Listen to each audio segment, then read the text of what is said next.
Hello and welcome to a full show filled with talk on hoops. I'm Dip Dipianco. And I'm Isaac Go. We'll go around multiple leagues as we explore stories in the UAAP Women's, take a look at Wednesday's games in the men's, and check out our top PBA stories of the week. This is Starting Lineup. JD! Puts it on top and hits with the dagger three. Gold medalist at the Olympic champion from Europe.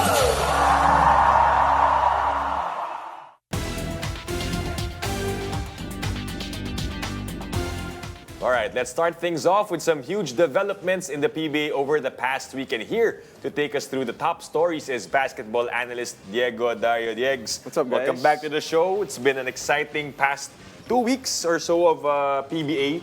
Solid 50th anniversary, dami ng storylines. Players that have made themselves known, mga rookies, pero bago natin pag-usapan yan, you have to give tribute to Kuya Gabe Norwood, who just announced that this will be his final season in the PBA. Are we ready to let go of Gabe Norwood in the PBA, Jigs? I mean, you said players who made themselves known. Kuya Gabe doesn't need to do that anymore. Yeah. Of course, 17 years in the league for the #1 draft pick in 2008. And, you know, nothing bad you can say about Kuya Gabe. And I'm sure all the players would say the same. I'm sure Isaac would say the same. We have so many different stories of Kuya Gabe. You know, his nickname is the President because everyone likes him. And it just goes to show how professional Kuya Gabe is. I remember in my rookie year, I thought it was going to be just a one-time thing where Kuya Gabe would greet everyone. During warm-ups, shoot around, he would greet everyone. Usually you're locked in, you're trying to work on your game. But Kuya Gabe makes sure to say hi to everyone, from the coaching staff, to the ball boys, to the players of the other team. And honestly, I thought that was a one-time thing. And then the next time he went up against Kuya Gabe, he did the same thing again. I'm not sure if, Isaac, you've experienced that as well. No, not just, no, just kidding. But of course, because of that, we've seen what he's done. And Yeah. that's why he's a multiple recipient of the Sportsmanship Award in the PBA. But I have to ask, something on the side. How do you like the announcement? Because I think a lot of players don't do that, having their own the decision or their retirement. And it's a change from Gabe Norwood, who we usually medyo humble, medyo low-key, and now kind of projects this. What do you think of it? Honestly, I think he deserves the love and the attention because all this time he would shy away from the attention. He doesn't even want to be the superstar when he's gonna score 30 or 40 points. He just does the dirty work. He does the right things on the court. And for all the players who want to be professionals one day, Kuya Gabe is the exact example of who you want to be. Yeah. Liked by everyone, good attitude, and contributes to winning. Nothing you can ask for from a basketball player. It's such a great ambassador for the sport of basketball, for PBA in general, and he was, of course, the #1 overall pick in the 2008 draft. And still had a game-tying shot. I know, Exactly. right? At 40 I years was old, gonna bring still it up, has diba? Against your former team, Manalco. Nanalo sila in that game, but that tip in, it means that kaya pa niya makipagsabayan, di ba? Baka biglang hilain ni Kuya Gabe. All right, let's talk about another exciting storyline in the PBA.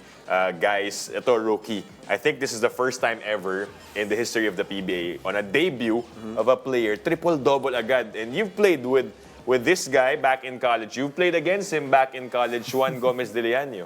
I mean, Juan always had that swag.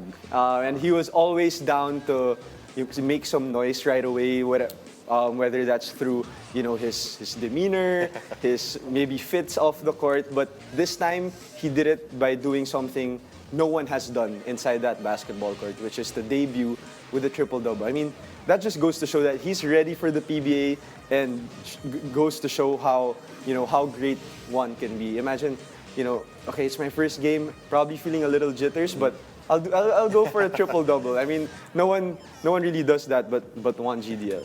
Definitely, and the last time a rookie got a triple-double was Scottie Thompson last in 2016. But at the same time, not in a debut. But I think there's a lot of questions, of course, with the fit. Because, of course, they have Justin Baltazar, Justin Arana, Shawnee Winston, Alex Stockton.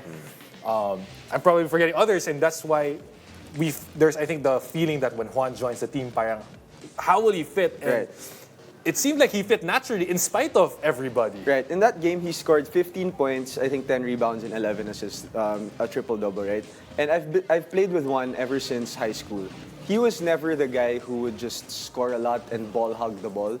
He is the type of guy who actually enjoys setting up his teammates, creating for everyone. And then, of course, because of his, vision and passing abilities, nag-open up yung scoring opportunities for Juan. And the rebounding, I think, it's just because he's athletic and he's a little bit taller for the point guard spot. So the fit, I think he would fit well in any other team just because he enjoys creating for his team. Yeah, and he was named Player of the Week in the first week of the PBA Season 50 by the PBA Press Score. So obviously made his announcement, made a statement on his first week in the PBA. And another storyline, last but not the least, Coach Chot Reyes just received another Coach of the Year award. We heard his speech. He was so grateful about it. He talked about one of his lowest points as well in his career. But just talk about his impact sa players in the PBA, especially not just for his team, pero yung mga iba pang players na turuan din niya in the national team. Right. I mean, first coach to win it 7 times in a span of 3 decades. I think that goes to show, as you mentioned, the impact of Coach Chot. Not just inside the court, but also outside the court. A lot of players say good things about him, or are grateful for him. And that says a lot about what kind of a coach Coach Chot Reyes is. And also, think of it basketball-wise as well. With the evolution of basketball from, the slow type of PBA wherein they go to the post, and then a lot of the, Philams coming in, Mark Kagiwa style, and then now wherein it's more of a modern type of basketball. Coach Chot has won and succeeded in all different eras.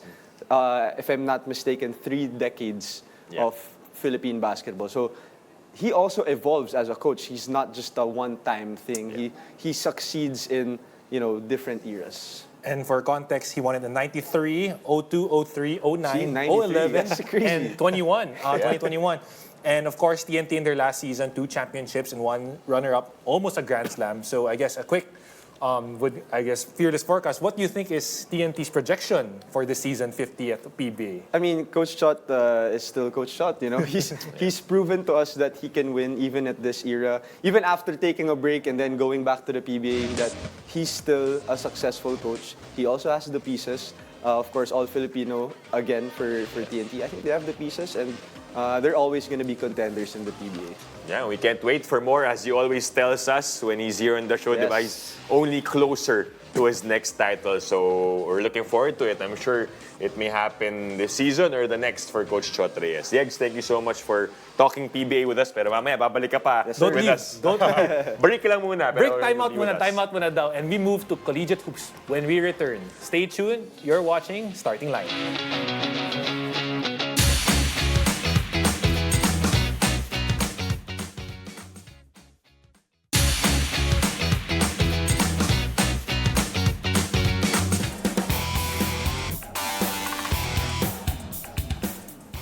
Welcome back to Starting Lineup. We went to the pros, now let's shift to the collegiate rack. Starting off with some hot takes in the UAAP women's. With us to give her 2 early takes is basketball analyst Camille Clarion. And this is why we love having CC on the show, is because she's not afraid to give hot takes. Yes, I speak my mind. Yeah, that's why we got her here. That's why we tonight. got her here. And of course, the first one is UE will secure a win by the end of the season. Yeah, so I've been lucky to call 4 out of their 5 games, I think, and you can really see their progression throughout the season. They only had Coach Ian starting in June, so they really haven't had a lot of time to build chemistry, but you can see that they're learning from their mistakes and that they're fearless. You know that they don't have anything to lose at this point, right? You don't have a winning streak, you don't have anything to rely on, but they're really able to just play to the buzzer and play through those mistakes. They have had their progress for sure this season, having lost to UP Adamson LaSalle, but in close ones, as compared to last season. The margin was a lot bigger when they were losing in those games. And there's one player that's really stepping up for them, specifically not having an FSA, but Rachel Lacayanga, who's averaging about 13.6 points, 6.2 rebounds. Tell us about her performance and what you've seen when you cover their games. Rachel's someone you can always rely on. You want to see her kind of have a more mature role this year of choosing her shot selection better, but you can't help it if you're the main scorer of a team like that, right? But what you can see is that her consistency in scoring and getting something either off the bench or when she's a starter, she always makes something happen. She just needs to work on the foul count. She finds herself in foul trouble a lot, and I think that's what kind of kicks them in the foot at the end of the game. I guess she's pretty aggressive in defense kasi number 1 din siya sa steals, di ba? 3.6 steals per game. So maybe that's something that she could work on, yeah. And not only that, 5th in league in points and top 10 in rebounds. Parang pinapawisan na. Wow, we just started. Hot takes, hot takes ba? talaga, hot takes. And I think your second one is FEU will make the Final Four. Yeah, I really trust the system that Coach Raiza Palmera's D is really employing to her team. I think she has a lot of new pieces this year. You have Abatayo, you have Espanyol, you have 2 guards who are really showing that their production is at par with the rest of the guards in the league. Yeah. I think that they're doing a good well at taking the load off of their previous players like Manguiat, right? And I think it's giving them that extra boost that they need. They may have not gotten the wins that they need. You know, there are some losses where they just fall short, but you can see that progression. You can see that they have an upside. They lost to Adamson by only 1 point in a close one. Right now, they are number 4 in the team standings, tied with UP and Adamson. As you mentioned, the 2 names, Espanyol and Abatayo, have really stepped up to help out Manguiat, Shane Salvani, their backcourt. We know that last season, a bit of a disappointing finish for them, especially when Josie Caputo got injured. It was not able to join the rest of season 87. But what do you think will propel them into the Final Four this season 88? I think just the chemistry of the new girls. It was really nice to see that they're super aggressive. And, you know, FEU is a guard-dominant team. They're not really relying on an FSA, right? So you have certain things that you can maneuver through that kind of system that you can't necessarily do if you have a big man controlling the entire system. And we feel like the hot takes just get hotter and hotter. And I think for your last hot take, we know that she's been dominating, but last game, Woo! And last game didn't have a so good game versus UST. Yeah. But in spite of that performance, you're saying Kacey Dela Rosa is still gonna be league MVP. Oh, for sure. Casey's my girl. I think that Kacey has showed a different level of dominance this year because she's getting her teammates involved. That's the maturity you want to see from someone who's been an MVP, because you can score, you can rebound, you can get a double-double any day. But for her to be able to carry her team into those wins, especially off of such a good start this year, I think that's what I'm liking from what I'm seeing from Kacey. And if we're going to reference her stats from last year, right? So right now she's at 61.29%. Last year she was at 50.85 in terms of field goal efficiency. She's also almost doubled her assists, and she's lessened her turnovers. So that's maturity. Yeah. That's what you want to see from Kacey, and she's really making the case that she's going to be a 3-time MVP. Yung pala yung sinusulat ni Cici Yeah, yeah. kanina. Yeah, no? I had to Kanina, do we were a little bit of what is she so notes. busy about? It's the numbers from last season. But you're right. That's proof that she has stepped her game up even more this season 88. But there's a game against UST na that was a close one also in the Blue Eagle gym. Do you think somewhat, in some way, other teams are starting to figure out how they could at least limit Kacey Dela Rosa? Because I know they can't stop her.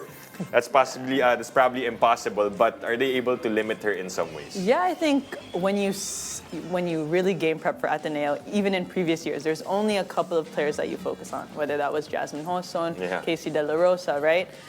But with Kacey, she's always going to find a way to score, a way to be effective. And that's where you can see her assists coming in, also adding to her statistical points. Yeah. I think a very valuable asset she's had is she sees the double team coming. Sometimes she forces it, but she gets a bucket. You can't help it. But other times she's really kicking it out, and her teammates are giving her that assist. They're making their shots. So that's why I think Ateneo is really successful right now. Yeah, sabi nga ni Coach L.A. Mamar, sanay siya na quadruple team pa nga si Kacey, but that only means that she has teammates that are open and able to get the shot. Definitely, and that's why, as you mentioned, the 3 assists is the one that stands out to me, because I think for big PBAs who play center positions are usually, that's their struggle to get the playmaking. It's easy for the guards too, but for Kacey to get 3 assists a game, how big is that? Yeah, and I think it's because there's that trust that they've built between the teammates, you know, being in the right spots, being able to hit the shots and not having her rely on getting the rebound all the time or her having to put it back, right? Like,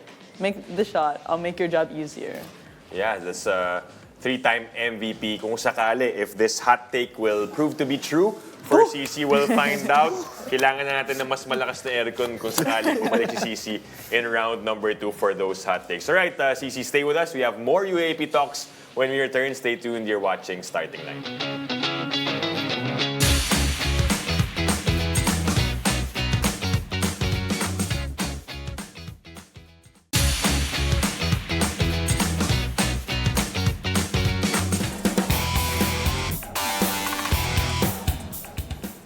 Welcome back. You're still watching Starting Lineup. Let's keep our conversation going this time in the UAP Season 88 Men's Basketball Tournament. And still with us is Camille Clarion. And coming back is Diego Dario to talk more basketball with us. Guys, mainit din yung mga laro, no? In the Wednesday matches, things are getting more exciting with the standings. Dikit-dikit. We don't know really who will make to the Final Four yet. But let's talk about the matches. First off, for LaSalle versus UE.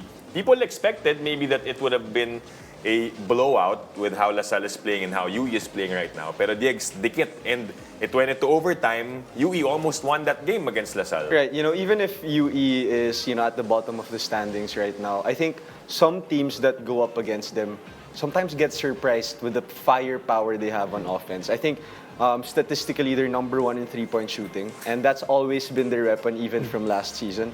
And they are number 4 in field goal percentage. So even if they're the 8th team right now, some numbers still say that they can still escape with some W's this season. Tsaka pag LaSalle yung kalaban nila, we know, diba, from the past seasons, they've really stepped it up and have pulled off upsets against DLSU. Yeah, but this time around, LaSalle holding their own. And CC, you mentioned here, it's because of the bench points that LaSalle managed to get from this game. Yeah, I think the depth is really a good factor on what teams will be successful down the line, especially in round 2. And, because of the injuries that they've suffered, it's good to see that their bench is producing, right? You have Earl Abadam, who had 18 points, something you don't necessarily expect from him, but it's good that he's able to kind of take that load off of their main guards, right? Because now Jacob is leading this team, right? It's Cortez's game. Mm-hmm. So you want those players like JC Macalalag, you want players to step up and, show their impact early. Next man up mentality. Yeah. Basically. Yeah, Earl Abadam had 18 points, as you mentioned. Baklaan, who left that game, had 17. Of course, our prayers and well wishes go out to him and Mason Amos as they go on to their recovery for moving forward. But for LaSalle now, Diegs, let's talk about their season moving forward.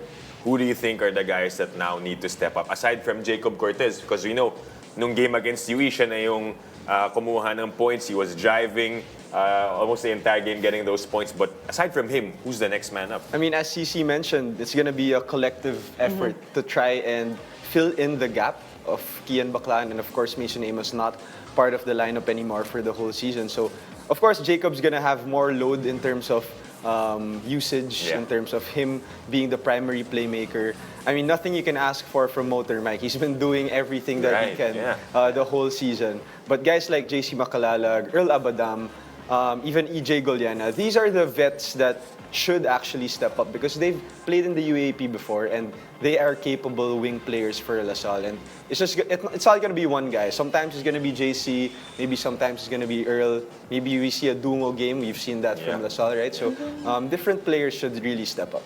And in UE, of course, even CC mentioned in her last segment that in the women's division, UE is bound to get a win this season. That's her hot take. And now, of course, UE staring now. They still winless, almost finished first round. But you seem to feel like, again, like the women's division, they're just on the cusp of getting that first win. And parang, do you feel it, right? You feel that UE is going to get that first win, and a lot of it is because of the dominant play of Precious Momoe. Yeah, I mean, Precious has been super reliable, but I think I want to see more of a fourth quarter mentality coming from John Abate, right? You're the captain, right? You want to be able to close out these games by also getting everyone involved. Right. Yeah. I think that they've been so close, but that's always the hardest part, that last little hump to get that win. So, it's his last year. You want to see him, take on that role and really make an impact. Right. If I may add also with UE, as CC mentioned, John Abate is basically the primary guy for UE. Precious Mamo, you mentioned it, Isaac. Welo Lingo as well. When they get their offensive rhythm going, it's tough to stop. We saw it in the LaSalle game where they were, I think, shot over 60% in the first half. They were up double digits against a championship contender, right? So UE has the pieces. I think it's just more about consistency up until the fourth quarter because they're number 3 in starter points. So starters is not even a question anymore for UE. 42 points for Precious Momoe on that career high. We're seeing some highlights of him passing that to Welo Lingo. Also, John Abate had 26 to go along with that in that assist to send that game into overtime. But hopefully, yung bench nga ng UE can also help out. Maybe another guy will make himself known in round number 2. Pero may isa pa atang laro ang UE for round number 1. All right, let's talk about another game that happened last Wednesday. FEU versus UST, and people also were thinking that, well, UST's been dominating. They're at the top of the team standings. FEU is somewhat like UE below the standings, but it was also a close one for Coach Sean Chambers. What do you think of this matchup, Diego? Well, of course, FEU's record currently at 1-5, but I don't think that record shows how good FEU is. I think they've lost a couple of games only by 1 or 2 possessions, and it's just about closing it out at the end. It's one thing to lose 5 games and lose by double digits. One thing also to just lose by a couple of points, a couple of possessions, and that's FEU. They just lost to, I think, 3 points to Ateneo, 2 points to LaSalle, and 3 points to UP. These are contenders in the UAAP. And you're talking about closing games. On the flip side, you have UST, who has been consistent, has been able to close games. And I want to ask CC how are they able to do that? Because again, you've seen teams that struggle to stay consistent, struggle to close games, but UST seems to be able to just do it no matter who they're facing. Yeah, you have multi-level scorers. You have Nick Cabanero, who's really leading the league, and he's doing a good job at also doing that just for his team individually. I think that what stood out to me is that they're consistent through all 4 quarters. There are teams that you can pinpoint that, kind of crash in the third, and then they'll try to have a good start in the fourth, but you can see that whether they're able to sustain the runs, and I think that's what good teams can do if you're able to sustain the runs, because it's a back and forth. You're never going to lead the whole time, right? You're going to have quarters where you don't score well, but they always find a way to kind of stay level-headed. Yeah, UST is number 6 in points allowed. They give up a lot of points, but they are number 1 in scoring. Fast-paced. They also score that. So, okay lang naman na binibigyan nila 82 points because they're scoring 91.7. Just talk about where the scoring comes from. Aside from Nick Cabanero, CC, are there any guys that are responsible for this and how UST is having a good stretch in season 88? I think Emil Asido, he is a very consistent shooter, and I think we haven't seen players who are just playing the role of catch and shoot. I'm just going to stay in the corner whenever you get the kick out, because you have 2 guards who can really create, right? They get paint touches, they get their bigs involved. Of course, you can't, not mention Colin Sohoe, but that I think at the start of the season, I thought that he was just going to be the center of the team. Everything revolves around him.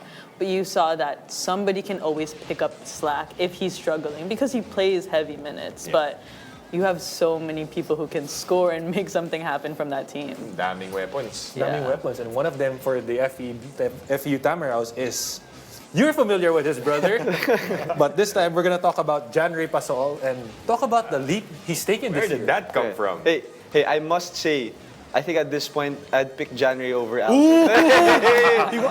Jegs want to join the hot take. Alvin's my guy. He was my teammate in the pros, but Jan Ray is a complete player, man. He's averaging almost 18 or 19 points a game, 5 rebounds, 6 assists, and 2 steals. And I think he's number 2 in steals and number 1 in assists, and top 10 in 3-point shooting. So he's really improved from his rookie year all the way to his second year now. And Coach Sean has given him the keys to the offense of FU, and he's embracing it. It's one thing CC to get all the minutes and maybe produce numbers that don't really mean anything. But for Jan Ray, he's like the heart and soul of this team at this point. Yeah, it's a crazy jump from his rookie year, wherein he had, of course, we saw rookie mistakes, him learning from all those games. But here in season 88, he's the man for FEU. Pero sabi nga natin, Diego, you mentioned lost a couple of close ones, 3 games that were in single digits. But what do you think, CC, yung pwede pang gawin ng FEU for them to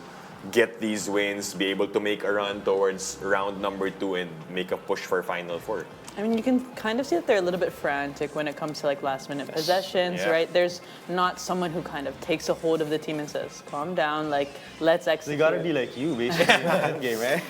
Guys, don't gas me.